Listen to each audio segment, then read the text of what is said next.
Good evening all of you. स्वागत है आप सभी मित्रों का आज की इस मुलाकात में, चर्चा में। ऑफिसर्स ऑन ट्रैक पर हमारी जो बातचीत चल रही है वो मॉड्यूल डी पर चल रही है, और मॉड्यूल डी पर हम इंडियन कॉन्ट्रैक्ट एक्ट पे बातचीत कर रहे हैं। इंडियन कॉन्ट्रैक्ट एक्ट में भी जो हमारी बातचीत हो रही वो हो रही स्पेशल कॉन्ट्रैक्ट पर। अभी तक हम लोगों ने इंडियन कॉन्ट्रैक्ट एक्ट पे क्या क्या चर्चा कर ली है। सबसे पहला जो टॉपिक हमारा डिस्कस हुआ है उसमें हम लोगों ने देखा था meaning and essentials of contract, और कल वाली जो मुलाकात हुई है उसमें हम लोगों ने एक स्पेशल कॉन्ट्रैक्ट पर बातचीत की थी, वो था contract of indemnity. Section 124 section 125 में डिफाइन किया गया। आज हम बातचीत करेंगे इस कॉन्ट्रैक्ट ऑफ गारंटी की। कॉन्ट्रैक्ट ऑफ गारंटी भैया आपका लिखा गया है सेक्शन 126 से लेकर सेक्शन 147 तक, क्योंकि इसके बाद 148 से शुरू हो जाता है कॉन्ट्रैक्ट ऑफ बेलमेंट। सेक्शन 147 तक ये जाता है भैया, और ये कहां पर है? Indian contract act. Indian contract act 1872 में ये आपको देखने को मिलेगा। तो आज इस मुद्दे पर मेरी आपसे पूरी पूरी चर्चा होने वाली है। सबसे पहले समझते हैं कि कॉन्ट्रैक्ट ऑफ गारंटी होता क्या है। इसको एक डायग्राम से, इसका सेक्शन में वहीं पर लिख दूं, है ना। इसको एक पहले एग्जाम्पल से हम लोग समझते हैं। तो अभी हम जो बातचीत कर रहे हैं वो किस पे कर रहे हैं? कॉन्ट्रैक्ट ऑफ गारंटी पर।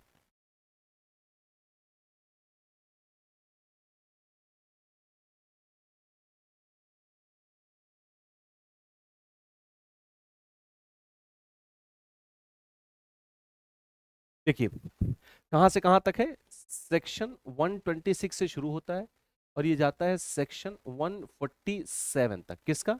ऑफ इंडियन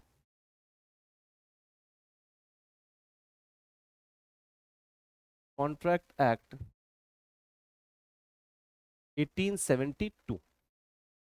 क्या होता है कॉन्ट्रैक्ट ऑफ गारंटी? पहले इसको समझते हैं, एग्जाम्पल से समझते हैं। मान लेते हैं कि हमारे पास एक मित्र है जिनका नाम है प्रशांत। प्रशांत को एक लोन लेना है। ये लोन लेने के लिए एक बैंक के पास गए। बैंक ने से कहा इन्होंने कि भैया हमें एक ऋण लेना है, हमें एक अमाउंट, निश्चित अमाउंट का एक लोन दे दीजिए। बैंक ने कहा प्रशांत बाबू हम आपको लोन दे देंगे, लेकिन हमें किसी की गारंटी चाहिए। गारंटी इसलिए चाहिए ताकि लोन का रीपेमेंट सिक्योर हो सके। अगर आप डिफॉल्ट कर गए, अगर आप हमारा ऋण हमें वापस नहीं कर पाए, तो फिर हमें गारंटी चाहिए कि आपके बिहाफ पर फिर हमारा ऋण कौन वापस करेगा। तो हमें अगर एक गारंटी मिल जाए कि हमारा ऋण, अगर आप ऋण वापस नहीं कर पाते, यदि आप लोन नहीं दे पाते उस केस में, अगर आप डिफॉल्ट कर जाते हैं उस केस में हमारा लोन कौन देगा, हमें गारंटी चाहिए। प्रशांत गए और प्रशांत ने अपने एक मित्र से बात की जिनका नाम है साहिल। प्रशांत ने साहिल से कहा कि भैया साहिल, ऐसी ऐसी बात है, मैं लोन लेने गया था, क्या तुम मेरी जगह पर मेरी गारंटी दे सकते हो? मैं डिफॉल्ट नहीं करूंगा, लेकिन अब बैंक बिना गारंटी के नहीं दे रहा है, तो क्या किया जा सकता है? साहिल ने कहा हम बिल्कुल दे देंगे। साहिल ने बैंक से कहा कि बैंक, मैं आपसे ये प्रॉमिस करता हूं कि अगर ये प्राइमरी पार्टी जो लोन ले रही है यदि ये डिफॉल्ट कर जाती है, तो मैं आपसे ये वायदा करता हूं कि इनकी जगह पर मैं आपको आपका ऋण प्रदान कर दूंगा। क्लियर है? फिर से, साहिल ने बैंक से कहा कि मैं आपको ये प्रॉमिस करता हूं कि अगर ये प्राइमरी पार्टी डिफॉल्ट कर गई तो मैं आपसे ये वायदा करता हूं कि मैं आपका लोन आपको वापस कर दूंगा। अगर ये डिफॉल्ट कर जाते हैं तो ऐसा मेरा आपसे प्रॉमिस है, और ये जो प्रॉमिस है वो कहलाएगा कॉन्ट्रैक्ट ऑफ गारंटी।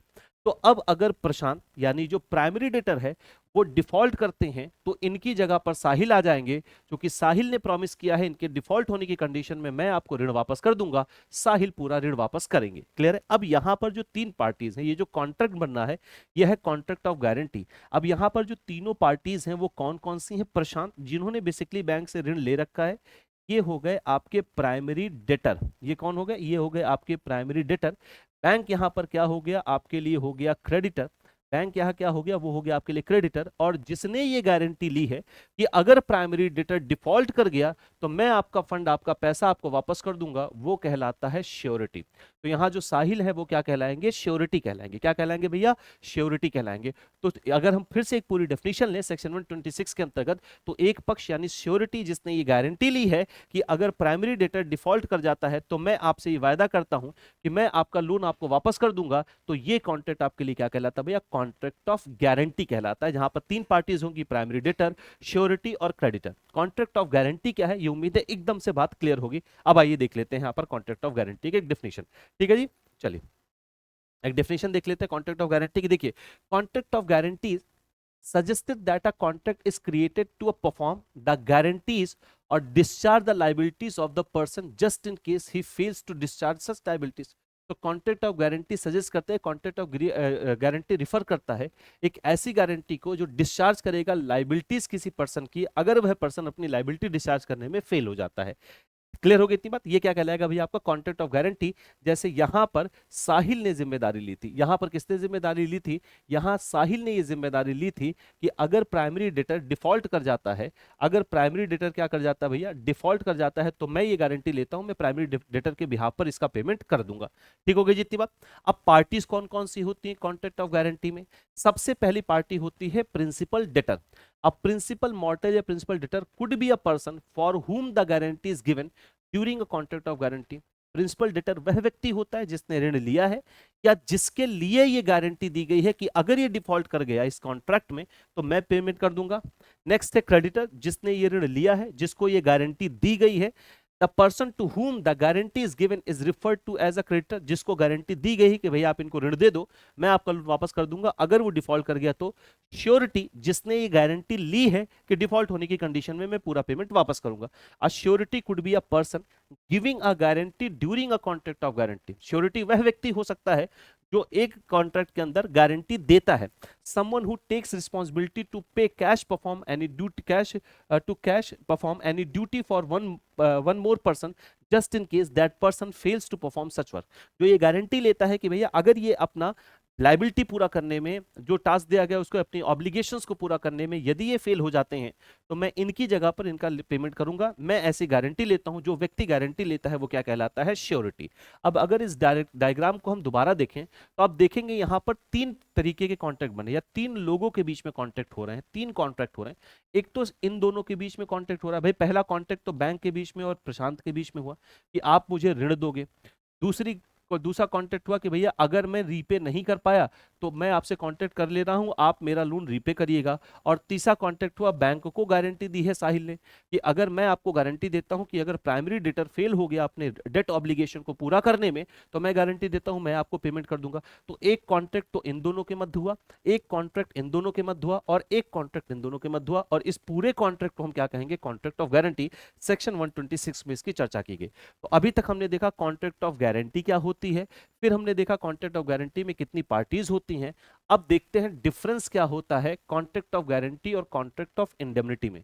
पहले मैं आपको डिफरेंस यहीं पर बता दे रहा हूं, ध्यान से समझिएगा भाई। देखो सबसे पहला डिफरेंस ये है कि आपका जो इंडेमनिटी है, आपका जो इंडेमनिटी है ये डिफाइन किया गया है सेक्शन 124 एंड सेक्शन 125 में, जबकि इसे डिफाइन किया गया है सेक्शन 126 से लेकर सेक्शन 147 तक।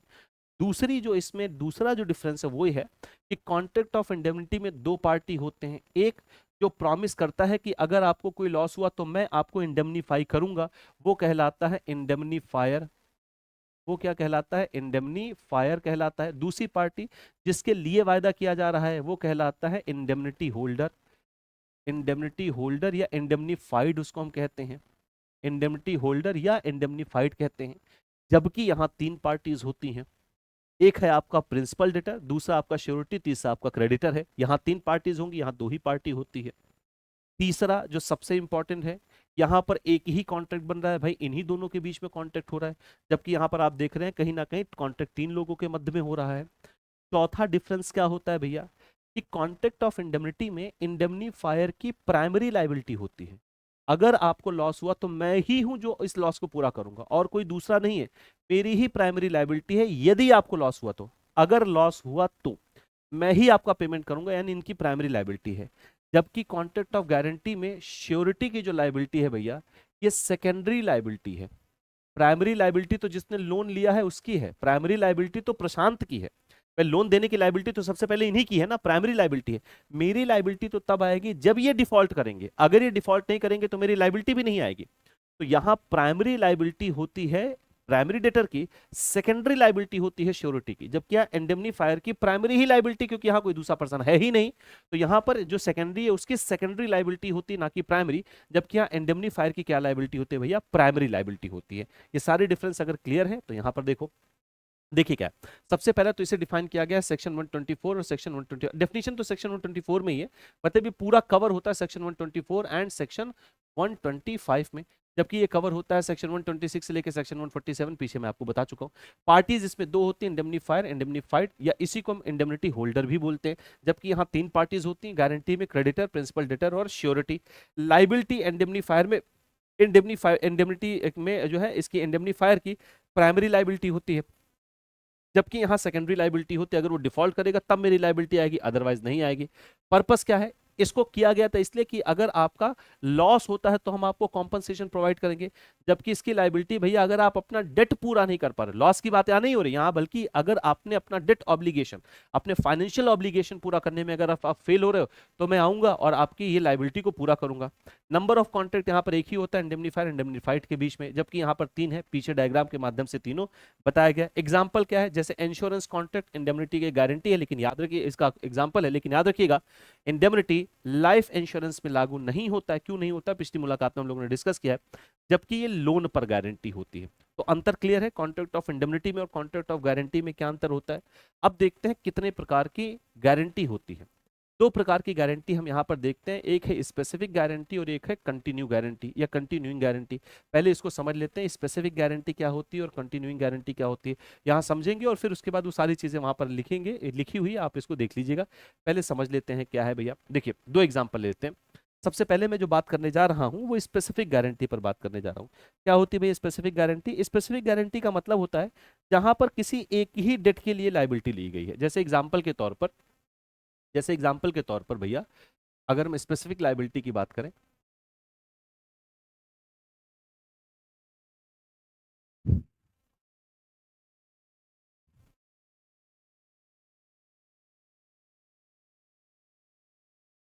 अगर हम स्पेसिफिक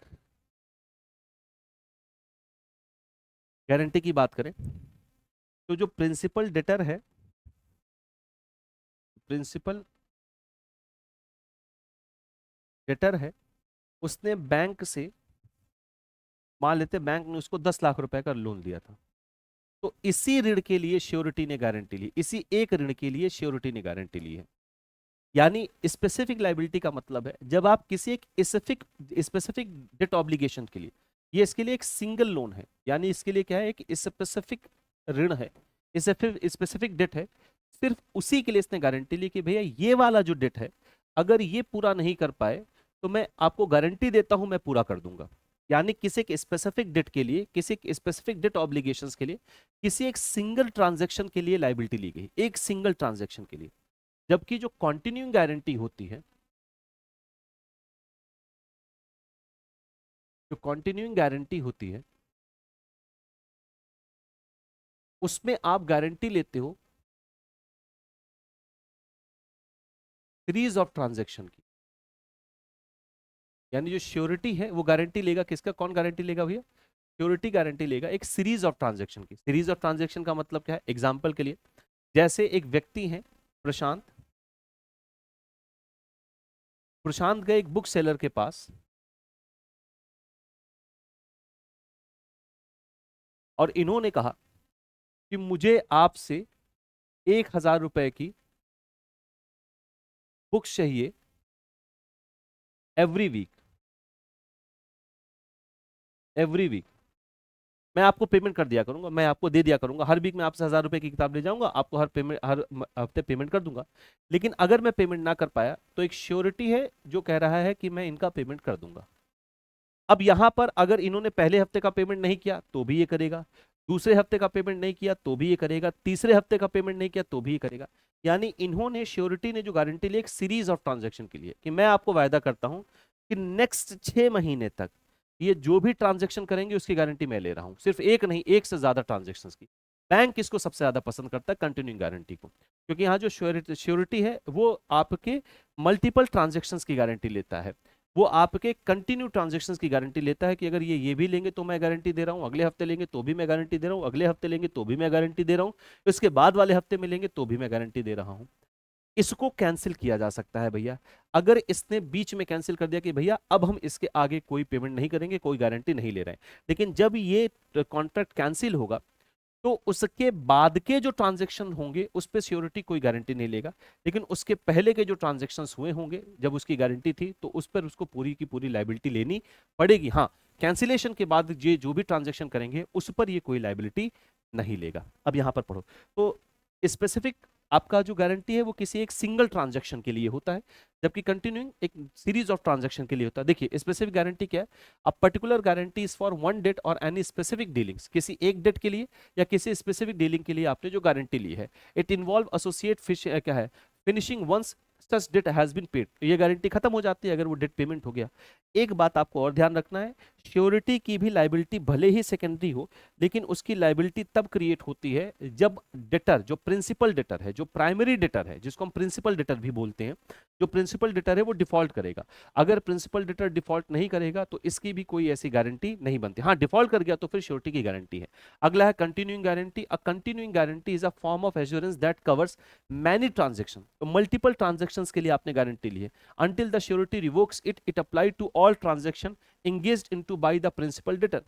जब तक वो, अगर उसने रिवोक कर दिया तो कोई बात नहीं, लेकिन अगर उसने रिवोक नहीं किया है तो ये मल्टीपल ट्रांजैक्शन पर लागू होगा जब तक कि वो रिवोक नहीं कर देता है। As a result, bankers prefer a continuing guarantee because the guarantor's duty is not limited to original advance and extend to all subsequent default। Bank इसको क्यों पसंद करता है भैया? क्योंकि आपकी गारंटी केवल एक ट्रांजैक्शन है, ओरिजिनल एडवांस के लिए ही नहीं है, बल्कि आगे भी अगर वो कोई एडवांस मुझसे लेगा तो उस पर आपकी गारंटी होगी। तो ये दो प्रकार के टाइप्स ऑफ गारंटी आप पढ़ते हैं, सेक्शन 126 से लेके सेक्शन 147 तक आपको ये दिखाई देता है। और सेक्शन 148 से शुरू हो जाता है कॉन्ट्रैक्ट ऑफ बेलमेंट, जो जाता है भैया आपका सेक्शन 171 तक, क्योंकि सेक्शन 172 से शुरू हो जाता है आपका कॉन्ट्रैक्ट ऑफ प्लेज। तो जो अगली मुलाकात होगी आपके साथ, जो नेक्स्ट डिस्कशन होगा वो होगा कॉन्ट्रैक्ट ऑफ प्लेज पर। ठीक है जी, तो आज के लिए इतनी ही चर्चा रखते हैं। आज हमारी क्या क्या चर्चा हुई भैया? आज हमने सबसे पहले सीखा है कॉन्ट्रैक्ट ऑफ गारंटी क्या होती है, उसमें कितनी पार्टीज होती हैं, डिफरेंस क्या इंडेमनिटी और कॉन्ट्रैक्ट ऑफ गारंटी में, और कितने प्रकार की गारंटी होती है। क्लियर है? तो आज के लिए इतनी चर्चा रखते हैं। जो इंपॉर्टेंट सूचना आपके लिए एक और है वो ये है कि अगर आप टारगेट कर रहे हैं अपने सीआईबी के पेपर को, जून वाला जो पेपर है 2026 का, तो आपके लिए महापैक सबसे बेहतरीन बैच है, क्योंकि इसमें आपको नंबर ऑफ बैचेस का एक्सेस मिलता है। जितने रनिंग बैचेस होते हैं उनका एक्सेस तो आपको मिलता ही मिलता है, और वो 20 से ज़्यादा बैच है जिनका एक्सेस आपको एक सिंगल बैच में मिलता है। इसके अलावा जितने अपकमिंग पेड बैचेस होंगे उन सबका एक्सेस आपको मिलता है। इलेक्टिव पेपर में आपको, इसमें महापैक में आपको इलेक्टिव पेपर्स की क्लासेस अलग से नहीं लेनी पड़ती हैं, इलेक्टिव पेपर इसमें ऐड है। तो इलेक्टिव पेपर्स इसमें भैया आपको फ्री ऑफ कॉस्ट मिलते हैं अगर आप महापैक लेते हैं, और वो कोई सा भी महापैक आप लीजिए, चाहे 6 मंथ लीजिए, चाहे 12 मंथ लीजिए, चाहे 24 मंथ्स का लीजिए, इंडिविजुअल बैचेस भी आपके लिए रन किए जा रहे हैं। ठीक है, जितनी बात। और अगर आप सिंगल सब्जेक्ट लेना चाहते हैं तो वो भी आप परचेज कर सकते हैं। तो आज के लिए इतनी चर्चा रखते हैं। कुछ भी और आप मुझसे जानना चाहते हैं, पूछना चाहते हैं, तो इस पर्टिकुलर क्यूआर कोड को स्कैन करके आप मुझसे जुड़ सकते हैं, या सिंपली टेलीग्राम पर सर्च करें आशीष सर जेआईबी सीआईबी एग्जाम्स, आप इस माध्यम से भी मुझसे जुड़ सकते हैं। आप कोई भी प्रश्न करना चाहते हैं बीआरबीएल पर या ह्यूमन रिसोर्स मैनेजमेंट अगर आपका कलेक्टिव पेपर के रूप में है, तो आप इस पर भी सवाल कर सकते हैं। मैं आपके सवाल के जवाबों के साथ लगातार बना रहता हूं। तो आज के लिए फिर इतनी ही चर्चा रखते हैं मित्रों। नेक्स्ट मुलाकात में जो मेरी बातचीत होगी वो इसके अगले स्पेशल कॉन्ट्रैक्ट पर चर्चा होगी, जो सेक्शन 148 से शुरू हो जाता है, और वो है कॉन्ट्रैक्ट ऑफ बेलमेंट। अभी के लिए इतना ही। बहुत बहुत धन्यवाद। Thanks a lot.